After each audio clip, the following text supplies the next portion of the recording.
Hello and welcome to Newsroom. We're coming to you live from Islamabad and I'm Sharmeen Ali. Pakistan has begun to quarantine pilgrims who are coming back from Iran due to the fact that the coronavirus has spread to Iran, and there have been 12 reported deaths in Iran, and also now 200 pilgrims have been quarantined by the Pakistani government near the Taftan border crossing in Balochistan.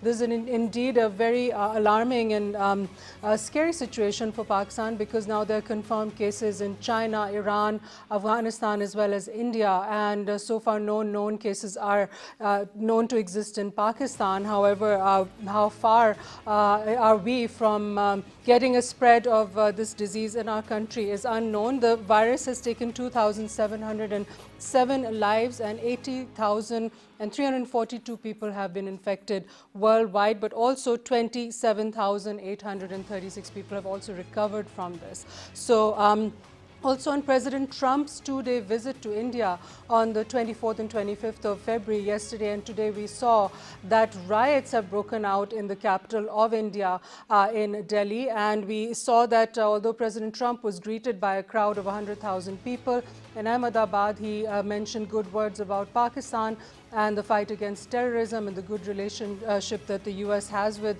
Pakistan now. However, at the same time, we're seeing 3 days of brutal rioting in Delhi, and 5 people have lost their lives, including the head constable of Delhi as well. We'll be talking about that as well. Also, British comedian John Oliver, who is a host of the Current Affairs program Last Week Tonight on HBO, delivered an 18-minute explanation on the Citizenship Amendment Act, and he explained how Prime Minister Modi is diabolically and in a clever way stripping Muslims of the country of their basic rights. And this is something that's been trending all over Twitter, and thousands of people have been following it and watching this on Twitter, giving an account of how the Citizenship Amendment Act and the National Register of Citizens is a very discriminatory act against the Muslims of the country. Also, we'll be talking about how the Prime Minister has said that the country has seen a significant decline in vegetable prices recently due to his government's actions, and also he said that his government is going to also take appropriate action against the people responsible for artificial price hikes that we've seen in the recent past as well. So let's see what our guests have to say about these different topics today, and some very important topics that we need to look at right now. Let's have a look at this report first about the coronavirus, which is now also in Iran and Afghanistan. Pakistan-Iran border at Taftan continues to stay shut to avoid the spread of deadly coronavirus, as the coronavirus has claimed 12 lives in Iran. Pakistan has started quarantining pilgrims returning from Iran, and at least 200 pilgrims quarantined near the Taftan border crossing. Pakistan has deployed 67 doctors at its border crossing with Iran to treat suspected patients of the deadly virus. As a preemptive measure, emergency in 5 districts of Balochistan, including Chaghi, Washak, Panjgur, Kech and Gwadar. Baghdad, Muscat, Kuwait and Bahrain also confirmed their first novel corona cases, all of whom had come from Iran. The novel coronavirus has spread to more than 25 countries, with more than 2,500 dead in China.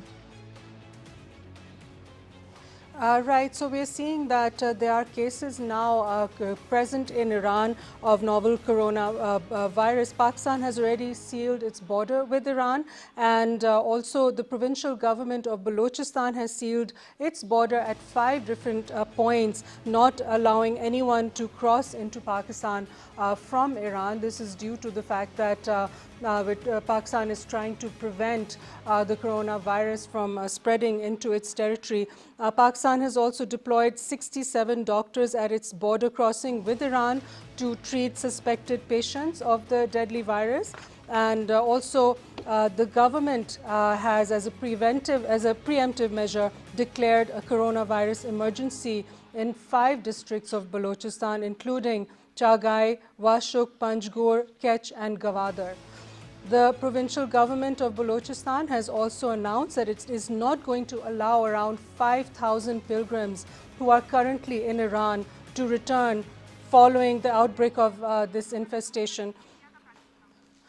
We are also, the government, the chief minister has said that the health department has been carrying out screening at a 100-bed isolation ward established at the Taftan border. So this is a very serious situation indeed, and hopefully Pakistan will be able to get this under control. Moving on to our next story, President Trump's visit to India on the 24th yesterday and the 25th today of February. We're seeing him meet Prime Minister Modi, addressing rallies, etc. in the midst of ongoing violent protests. Let's have a look at this report. US President Donald Trump's visit to India was overshadowed due to violent protests in New Delhi against controversial Citizenship Amendment Act. According to the latest details, 7 people, including 1 policeman, have been killed and over 100 people are injured in the clashes. Contrary to India's wishes, Donald Trump expressed his desire to cooperate with Pakistan in the war against terrorism. Our relationship with Pakistan is a very good one. Thanks to these efforts, we are beginning to see signs of big progress with Pakistan. And we are hopeful for reduced tensions, greater stability, and the future of harmony for all of the nations of South Asia. Many would have thought that growing trade magnitude between India and the United States will certainly halt US President Trump to express any good wish for Pakistan, but being leader of superpower, peace is still on top of America's agenda. It is indeed a victory for Pakistan. United States and India signed defense deal worth $3 billion today. President Trump also hinted at initiating Blue Dot project that includes Japan, Australia and India besides the United States. It is the much talked about thing of the day. Many say it is a move to counter Belt and Road Initiative by China. Only time will prove how effective this visit of the US President is going to be for shaping the region. US President Donald Trump. Right, so President Trump's visit in India right now, some very interesting developments that we're seeing over there. We have with us now in our studio Ambassador Asif Durrani, who's a former ambassador. Thank you, sir, for joining us on our program here in the studios today. Sir, now President Trump's visit, we saw yesterday there was a lot of anticipation by the Indians, and then he was received in the arena in Ahmedabad. 100,000 people crowd, and the speech that he gave, it was a lot of statements about how the US and India were going to be defense partners. Yet at the same time, he was talking about Pakistan and how the US and Pakistan have got very good relations and we're working together to eliminate terrorism. Your comments on this, sir? Well, I think rather than me commenting on this, the Indian media, they have gone berserk over President Trump's remarks about Pakistan. And you would also have noticed while he was uttering these words in the stadium in Ahmedabad, so there was a stoic silence in the whole stadium. Right. Yes, but to that extent, I would stop. I would not say further because it depends how President Trump unfolds his plans about South Asia. And in that respect, if he talks about peace between India and Pakistan, then we have to watch very carefully what is on the table. Right. So this event was called Namaste Trump. It was sort of mirroring the Howdy Modi event in Houston last year that we saw. And at the same time, you're seeing in Delhi, in Ahmedabad, the slums were being covered by the walls being built. The poorer people were kind of being hidden away. And there was a lot of optics and cosmetics going on over there as well. Correct. Almost 100 billion rupees have been spent in covering the slums, which means 100 billion means over $1 billion. I mean, just imagine they could have addressed the plight of those poor people who were actually being ghettoized. They are already living in slums and ghettos. And then if they want to show or if they wanted to create an optical illusion about their prosperity or their well-being, then we live in 21st century in an age where nothing is hidden. Even American satellites can watch those slums at the night. Right. So I think that was a cosmetic measures which was taken. They wanted to put up a best show, Mr. Modi wanted, and that's why he invited him to his home state in Gujarat and its capital. Fine, that's their prerogative. But we should be concerned with what has been discussed between the two, and in that respect, I think the defense deal worth $3 billion, and of which Apache helicopters will be the major chunk.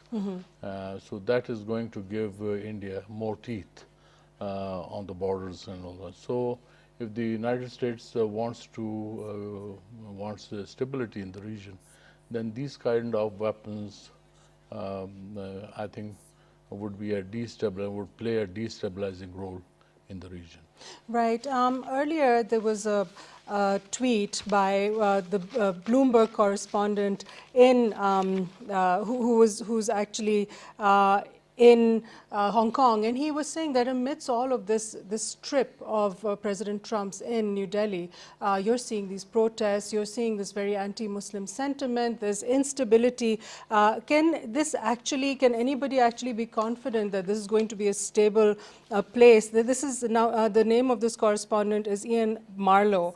And he says that unbelievable that India's capital is seeing violent anti-Muslim riots during the visit of a US president. What does it say about India's political stability, law and order capacity and governance during the Modi era?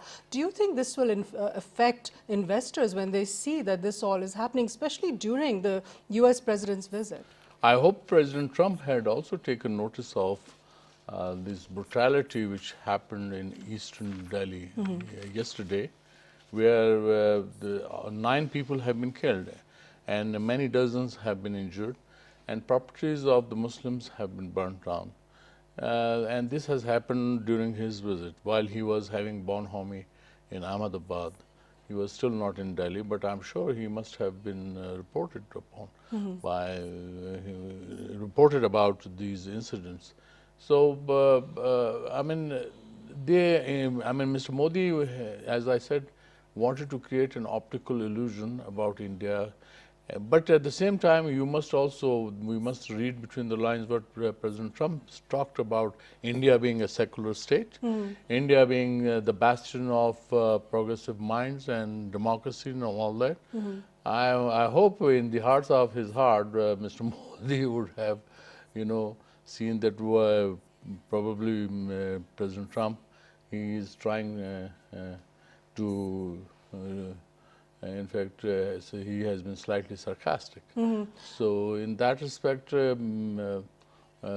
this has been noted by some of the analysts, even Indian analysts, when they talked about that what kind of democracy or progressiveness or openness President Trump has talked about, when India actually is passing through the worst kind of discrimination in the country. Absolutely, and it's his arrival, President Trump's arrival in India, especially in Gujarat, with the history that Gujarat has for its violence against Muslims. And there was a time in 2005 when Prime Minister Modi wasn't even allowed to have a visa to enter the United States of America due to his role in those Gujarat riots, which was very, very clear, and how he allowed for Muslims to be killed and for Hindus to sort of vent their anger at them over the train incident.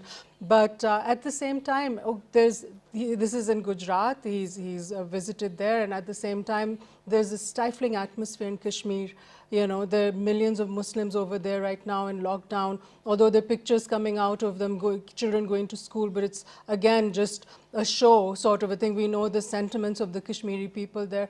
And then also then in New Delhi and all of India, there have been riots all over the country. And this must be an atmosphere that's weighing on the president, or at least the State Department and the establishment in the United States. I think 2-3 days before President Trump's arrival, one of the officials in the president's office in Washington, he had referred to about the issues which President Trump was likely to raise, that also included Kashmir and brutalities, as well as treatment of minorities. It has not come to public at the moment. We don't know. But if President Trump, I think these are the strong points which President Trump should have raised with Prime Minister Modi, because President Trump has been talking about Kashmir, has been talking about India, and of course, if not him directly, but American officials have been talking about discrimination against the minorities, especially the Muslims. So, in that respect, um, hopefully, President Trump must have raised Kashmir's plight. Now it's almost 107 days, 207 days of lockdown in occupied Kashmir, and the kind of resistance the Kashmiris have offered uh, speaks a lot. And had there been calm in occupied Kashmir, so the ideal place Mr. Modi should have taken him to Srinagar, but I think it's without even saying it, it's so obvious that they cannot dare going there. So that shows that the Kashmir is not with them. In fact, if anything about plebiscite, so India itself has held the plebiscite and they have lost. They have lost it unilaterally because the kind of measures they have taken through lockdown and the way they have ghettoized the whole Kashmir and its population, and the people, the way they have resisted, they have not resisted violently. Their movement, their resistance is pacific, but it speaks a lot. And Indian officials and even Indian journalists, who by and large have become pliable, uh, they are pliant, but they have spoken. They have spoken that India has lost Kashmir. Right. Okay, so we have online with us Ms. Asma Shakir Khwaja, who is an expert on Indian affairs in Kashmir online. Thank you, ma'am, for joining us on our program. Thank you so much. Thank you so much. Ma'am Asma, can you hear me? Yeah, you are audible. Right. I'd like to ask you now, President Trump's visit in India right now, you're seeing the events that are unfolding and the developments there, and you're seeing the protests going on at the same time. That's the most alarming for everybody. The head constable of Delhi has been killed, and 5 people in total, civilians as well, have been killed in these riots. So, Madam, your opinion on this, whatever's happening in India right now? See, we have seen that Indian government has spent a lot to portray a rosy picture of India to President Trump. But what is happening is in Delhi, that is actually the state terrorism. Because the Hindu, whatever they're doing, the burning shops, people, burning vehicles, seizing life, all this is they are doing with the help of machinery. So that is why this is the actual true picture of India, which Trump and his advisors would be noticing how this is happening in India, and the way Modi government tried to portray India as a soft patch, Delhi riots and the burning these days, everything is being vanished. So if India would claim that they are not doing or conducting state terrorism, that would, because just this is the same they are doing in a democratic, so-called democratic state of Delhi. Right. And ma'am, at the moment, like President Trump mentioned about his great relations with Pakistan, and he mentioned his growing defense ties with India as well. And if the US actually wants to see stability in the subcontinent, wouldn't this be the right time to tell his close Indian friends that it is in their best interest also to reduce hostilities between the two countries? Yeah, and maybe that is why President Trump has said it clearly, loud and clear, that Pakistan is a good ally of the ally of the US. And Pakistan has forced peace in Afghanistan. And that is, again, he said that this is what US want in South Asia, peaceful South Asia.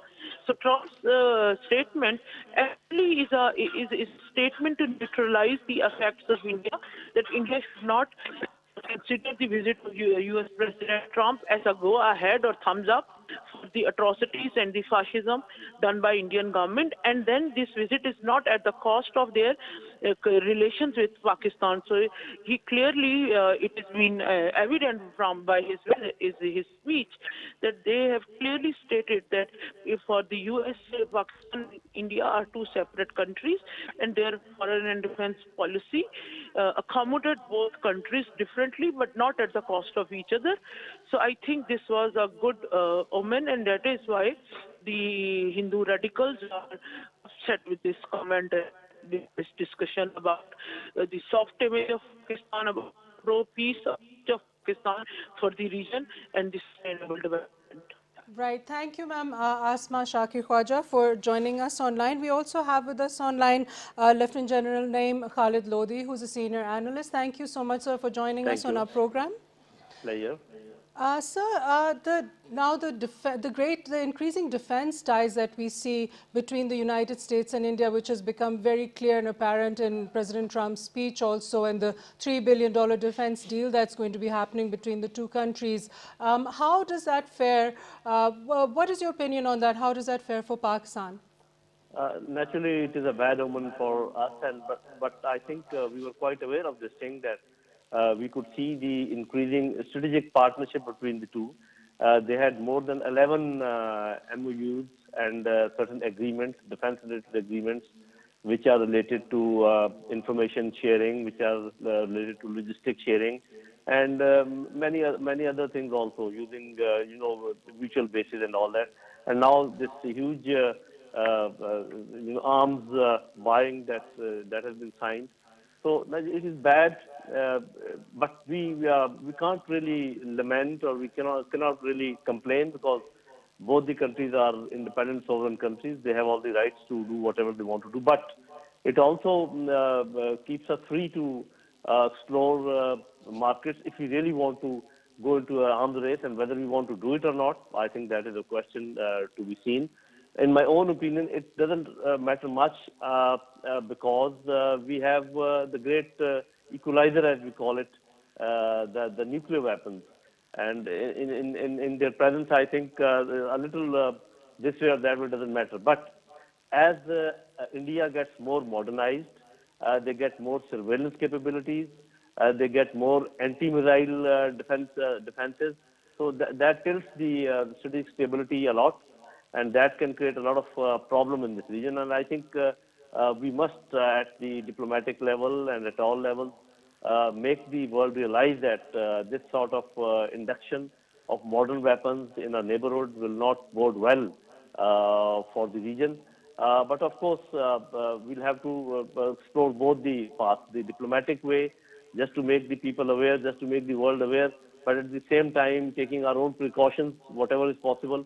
And I think we are still in the realm of possibility, and we are of course alarmed, but we are not afraid.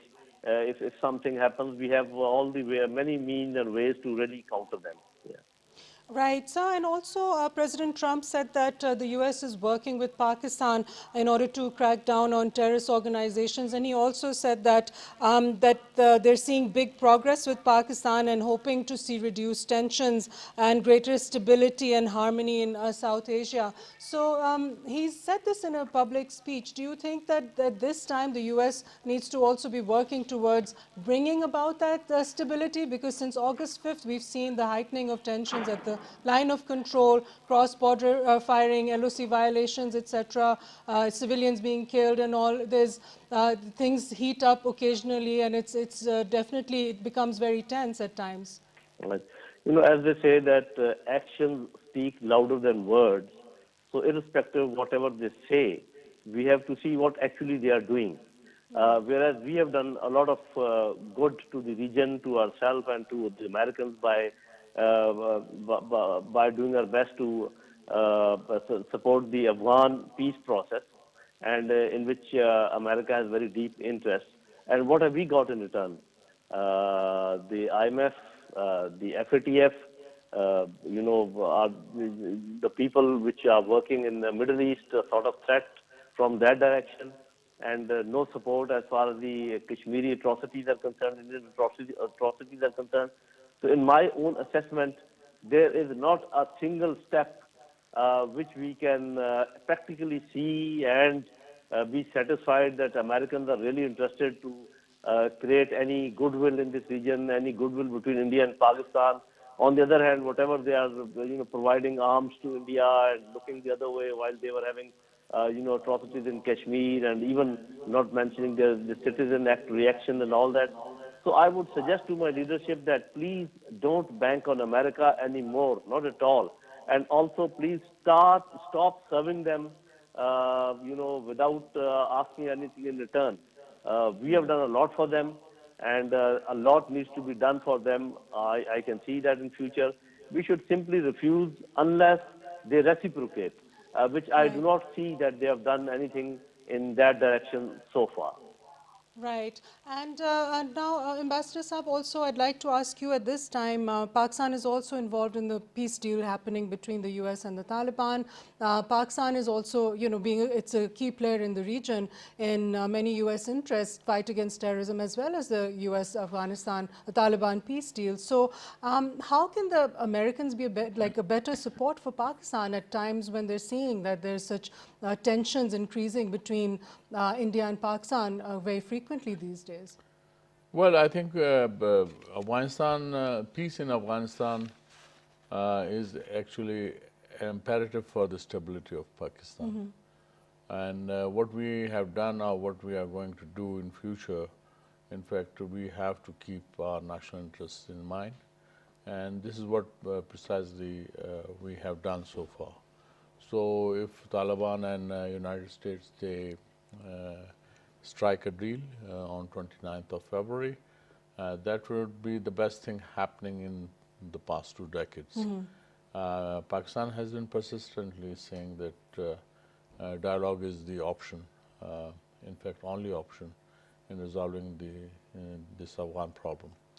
And it has also been proven right, because in the past 2 decades that the United States has been in Afghanistan, they have lost close to $1 trillion. They are losing $50 billion per annum. Their soldier losses are around 2,500. Over 15,000 American soldiers have been injured, and then many thousands have been traumatized. So these are the losses in terms of blood and treasure that the United States had to suffer. And we have also suffered around 70,000 lives, both of the law enforcement agencies and common people. Pakistanis have given huge sacrifices in the war on terror. Much bigger sacrifices than what the United States and NATO, their sacrifices could be put together. So in that respect, I think peace in Afghanistan would be in our benefit, and we should focus on that. Because, sorry. Right, and naturally Pakistan's role in the war against terror has been huge as well, as you were also mentioning. So I think that's one point that needs to be remembered whenever Pakistan is being discussed in these forums. General Saab, I'd like to come to you now and ask that Genocide Watch, which is an international NGO, has issued a genocide alert for Kashmir and Assam. There seems to be a real danger over there for genocide against Muslims. Yes, I mean, that is true, and everybody knows that. And we keep on, complaining that what has happened to the conscience of the world, and why are they sleeping, why are they not waking up. Actually, my friend, diplomat, also understands this very well, that as far as nation states are concerned, there is no such thing as conscience. And it is found in civil societies, it is found in media houses, it can be found in some other, ways. But always the nations, they pursue their own interests. So I think diplomatically we have done excellent. We have done very well that we have made the world aware about the Kashmir problem. They have understood that. Now, that we have to go the human rights violation route and ask the human rights organizations in the world to come and see for themselves whatever is happening. And secondly, if we want any modification in the attitude of Modi and the attitude of Indians, that will only happen once Kashmiris they start their struggle again, a political struggle for their independence, and Pakistan stand by them morally. Practically, these are the things that the Kashmiris will do and the Pakistanis will do that will make a difference. Otherwise, the groundwork has been prepared very well by our diplomacy, and that is all I think diplomacy can do. I don't think that anything further can be done. Of course, it has to be kept alive. That we have to do. That we have to ensure, and we have to keep on making efforts to let the world know what all human rights violations are being carried out. We can even produce war crime folders and things like that. But the practical difference will only be made by the Kashmiris and by what Pakistan does as far as the situation is concerned. I don't think any help would be forthcoming as far as the world is concerned. Right. Professor Gregory Stanton, the author of The 10 Stages of Genocide, in a speech to U.S. lawmakers last year, said that preparation for a genocide is definitely underway in India, and the next stage is extermination. That's what we call a genocide. Ambassador Saab, in this day and age, how can the world allow something like that to happen when we're seeing clear signs of, God forbid, a genocide in India? In fact, this is happening. And when we talk about genocide of the Auschwitz proportions during Second World War done by Hitler, so it was the Hitler's personality that dominated the whole scene, and Nazis, they went berserk. Here in India, what is happening through RSS, the majoritarian psyche which is now at play, and they would just want to crush the minorities, especially the Muslims.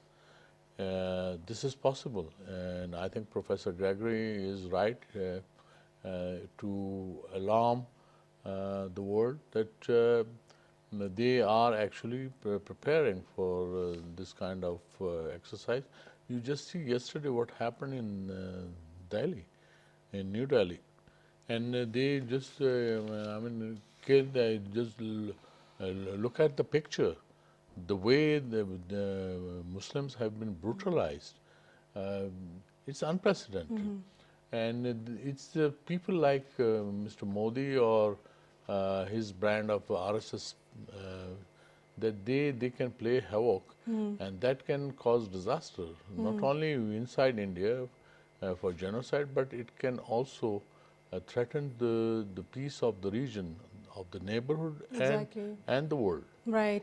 Jano Saab, we've seen in the riots that there are BJP mobs going around and attacking Muslims. They're attacking people's homes and mosques, etc. in New Delhi. And this is an extremely alarming situation that's taking place right now in New Delhi. It's very sad to see these riots going on and what's happening to Muslims over there, sir. So Arundhati Roy, who's a renowned author of India, she said that the Modi regime is ratcheting up hatred, but young people are not buying it. And we're seeing that those young people are resisting against all this hate and discrimination in their society, sir.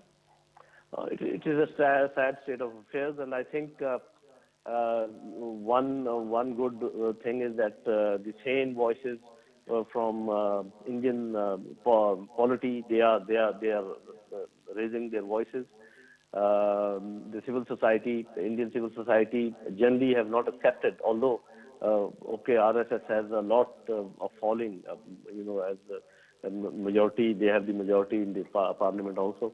But still, there's a large chunk of the Indian society which is resisting that, which is something very good sign. And as I said earlier, that if we really want support from the international community, we'll have to appeal to the civil societies of the world, and rather than the governments. Of course, we will keep on raising this issue with the governments also, because that is a requirement as far as diplomacy is concerned. But I think we must sensitize the civil societies, various human rights forums, the parliaments of various Western and countries, even America, and there are certain voices which are coming up from there. So it is, I think, we being the Muslim neighbor, of India, we have on us this responsibility to spread the word, to let the world know that what all is happening in a very effective way and in a very efficient way, and promptly we have to do it, and also keep reminding the civil society of India to reinforce the same voices, whatever is coming up there, because these are the only two ways that you can really stop a big country with a very extremist government which has plonked just next to us. So we cannot give up. We'll have to keep on doing whatever we've already done, and probably we have to increase our the intensity and the depth of our efforts. That is the only way forward. Otherwise, I think it will take some time for the world to realize, and by that time, a lot of harm would have been done in Kashmir and in main India as far as this, these attitudes are concerned.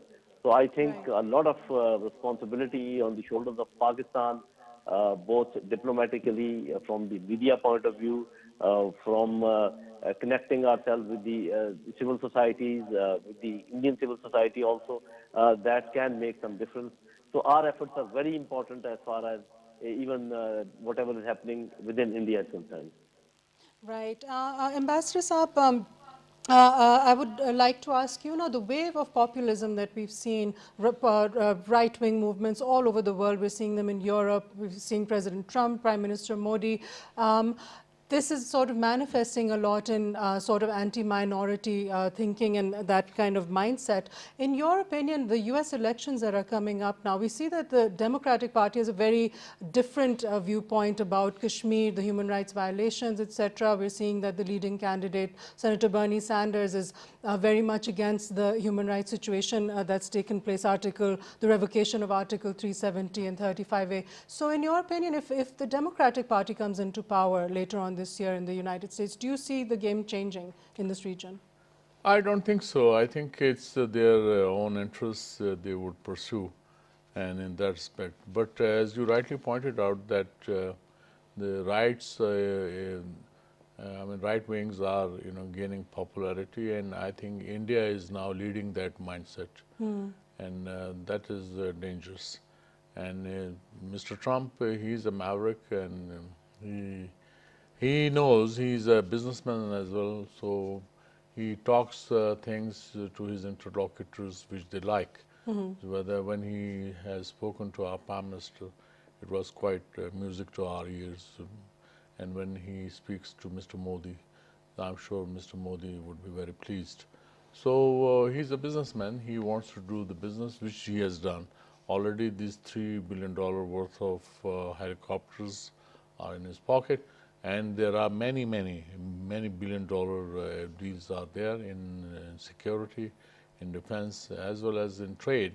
Already there are statistics that America has gained 60% more in trade, and it's likely to gain more in the coming months and years. Right. So if that becomes a reality, then already India and US, they have forged a strategic partnership. Okay. If that's the case, then in fact I think these relationships will grow more, and for us the source of concern would be the military part. What kind of a military exchanges take place, especially American weapons going to India. Right. And General Saab, final remark from you. Do you think that what we've seen recently in the Delhi polls and the state elections in India, do you think that due to the poor governance and the unrest that we're seeing right now in India also, do you think that the BJP's position is weakening in India right now? Right, it might be weakening, but I don't think in such a big way that it will uproot the government before time or something. And as you were saying earlier about Sanders, I think personalities do matter in America also, although they would pursue their interests. But I'm of the opinion that if somebody replaces Trump, maybe the American attitude might change, because personalities at times do matter, as we have seen that Modi's personality is mattering a lot. So I don't think that this is going to happen very soon as far as any change in the attitude of Indian government just because they have lost elections in Delhi. They have still a long way to go. They have the majority in the central government. And I think we'll have to bear with them, and we'll have to find ways and means to counter whatever they are doing against our interest, against the interest of the minorities in Indian mainland, and also whatever is happening in Kashmir. So we have to explore all the avenues available to us, whether they are political or they are legal. Even I would say, as far as military preparations are concerned. So we have to remain alert. We have to keep active. Those are the only ways that we can really diminish as far as these things are concerned. Otherwise, it can go out of hands as far as India is concerned, as far as this region is concerned. Right. So no imminent changes on the horizon, it seems. Thank you so much. Right. Thank you so much, General Lodi, for joining us online. And thank you, Ambassador Durrani, for being with us on our program today and for your insights. And as we were mentioning earlier in our program, there's a lot of activity going on social media about these riots in India and what's happening with the Citizenship Amendment Act. And among them is the British comedian John Oliver. And he gave on his program last week tonight, it's a current affairs program on HBO. He gave a long explanation about the Citizenship Amendment Act and how it deprives Muslims of their rights. Let's have a look at this report. India is home to the second largest population of Muslims on earth, and many members of the BJP have openly targeted them. For instance, when it came time for Modi and his party to appoint a chief minister of Uttar Pradesh, a state that's home to 200 million people, they chose Yogi Adityanath, a man who has said things like this. Hindu अलग संस्कृति है, मुस्लिम अलग संस्कृति है, दोनों एक साथ नहीं रह सकती, दो संस्कृतियां कभी एक साथ नहीं रह सकती हैं। अगर एक हिंदू को मारेंगे तो 100 को हम भी मारेंगे। Holy that is not even dog whistle Islamophobia. That's basically just writing, we hate Muslims on a dog, and then throwing that dog at the nearest Muslim. Clearly, that rhetoric is an affront to everything that India stands for. Remember, Gandhi and Nehru, the founders of modern India, stood for religious pluralism, meaning they encouraged the coexistence of diverse faiths. And you may actually need to remember that, because Modi and his party are now actively trying to erase whole sections of India's history. Nehru, for instance, has been edited out of some history textbooks altogether. So it is apparent to everybody in the world pretty much what is happening against minorities and Muslims in India right now. And this is an analysis that we just saw by the comedian John Oliver. Now it's just yet to be seen if any action is taken by the international community against the gross human rights violations in India right now. Moving on to the next part of our program, and which will be concluding our program, Prime Minister Imran Khan in a tweet earlier said that as a result of the government's focus on price control, substantial decrease in prices, especially in vegetable prices, can now be seen. And he is giving this statement in the backdrop of increasing complaints by the general public about extreme inflation that the public seems to be facing. And he also said that he has tasked the Federal Investigation Agency to look into the recent sugar and wheat crisis. And he also said that he is not going to give up until he finds out where the artificial price increases in these essential commodities have come from. He's going to continue to investigate that until the perpetrators are caught. That's all for our program today, and that brings us to the end of our program, Newsroom, and we will see you next time, inshallah. And that's bye-bye from me, Sharmeen Ali, for now.